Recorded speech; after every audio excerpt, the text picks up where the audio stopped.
Did you know that an estimated 32 million Americans have food allergies? Almost 6 million of them are children. This means that about 1 in 10 adults and 1 in 13 children live with a food allergy. Chances are good that you will serve or help a food allergic customer at some point in your career. A food allergy happens when a person's body treats a protein in food as harmful. We call these proteins allergens. When the body detects the allergen, it tries to protect itself. It releases chemicals, including one called histamine, to try to eliminate the protein. When that happens, an allergic reaction occurs. Allergic reactions can be serious and even life-threatening. The best way to prevent a reaction is to avoid the allergen. Unfortunately, that's not as easy as it sounds. Much like pathogens, allergens can spread between foods and surfaces. But there are steps you can take to keep allergen-free foods safe for allergic customers. You may also serve customers who have intolerances for certain foods or an autoimmune disorder like celiac disease. Treat these conditions with the same care as allergies. A few major allergens cause most food allergies in the U.S. Peanuts, tree nuts, including almonds, pecans, walnuts, cashews, pistachios, Brazil nuts, macadamia nuts, and coconut, eggs, milk, wheat, soy, fish, crustacean shellfish such as lobster and shrimp, sesame. Your customers could also be allergic to other foods, like mustard or molluscan shellfish. It's important for you to know how food is stored and prepared, what ingredients are in the food, and how to read labels. That knowledge will help you accommodate people with all sorts of allergies.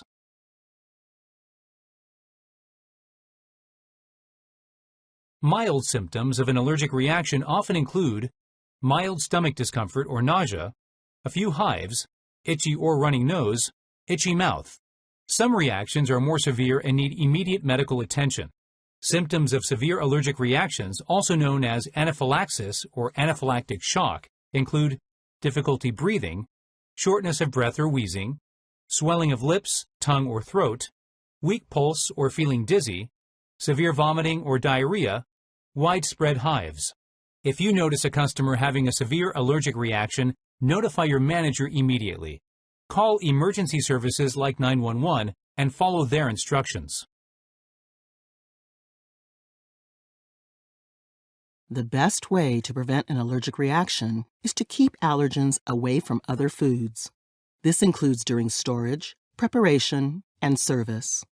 When allergens move from one food to another, we call it cross-contact. It is like cross-contamination, but with allergens instead of pathogens. If cross-contact occurs, no amount of cooking or removal can make the food safe for an allergic person. Imagine topping a salad with cheese cubes and then removing them. The salad is still unsafe for a customer with a milk allergy. This is an example of direct cross-contact. Cross-contact also happens indirectly. Imagine cooking French fries in the same oil used to fry breaded chicken. Wheat from the chicken breading gets into the oil and moves from there onto the fries. This makes the fries unsafe for someone with a wheat allergy. Take steps to prevent cross-contact when preparing an allergen-free order. Wash your hands and change gloves. Clean and sanitize your work area. Use equipment and utensils dedicated to allergen-free orders. If you don't have separate utensils, use clean and sanitized utensils. Keep the allergen-free order away from other orders during preparation and service. If possible, prepare and serve allergen-free orders before other orders. That makes it easier to avoid cross-contact. If there is any chance an allergen-free order has been cross-contacted, you'll need to start over. It's better to keep your customer safe than accidentally cause an allergic reaction. Customers will often let you know if they have an allergy when they order. You can then discuss what accommodations can be made. If you are unsure how to accommodate a customer's allergen, check with the manager. There may be times when you have to pick up on cues given by the customer. Pay attention if a customer asks for modifications. For example, they may ask for no cheese on a salad. You should ask if their request is a preference or for an allergy. If they say allergy, take the proper precautions to prepare their meal. You should take a note on the order and talk to the line cook, chef, or others who will prepare the meal. When you are ready to serve the meal, check with the cook to ensure it was prepared right. Ask if they washed their hands, changed their gloves, and cleaned their workstation. Aside from requested modifications, make sure to follow recipes exactly. Don't substitute one product for another without checking the ingredient label thoroughly. You may find that similar products contain different allergens. Food manufacturers must clearly list major food allergens in product ingredients. As a food worker, you need to learn how to read food labels and identify allergens. There are two common ways that allergens appear on labels. First, the common name of major food allergens may be listed after the word contains. For example, contains shellfish, soy. This makes finding an allergen ingredient quick and easy. The second method is to use the common name in parentheses after the ingredient listing.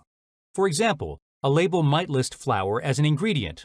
Afterward, in parentheses, it might say wheat. The label may also declare if a product was manufactured on equipment or in a facility that processes an allergen. For example, ice cream topping with no peanuts may state, manufactured on equipment that processes peanuts. If a customer has a peanut allergy, this information is important to tell them. Always read the entire ingredient label when preparing allergen-free food.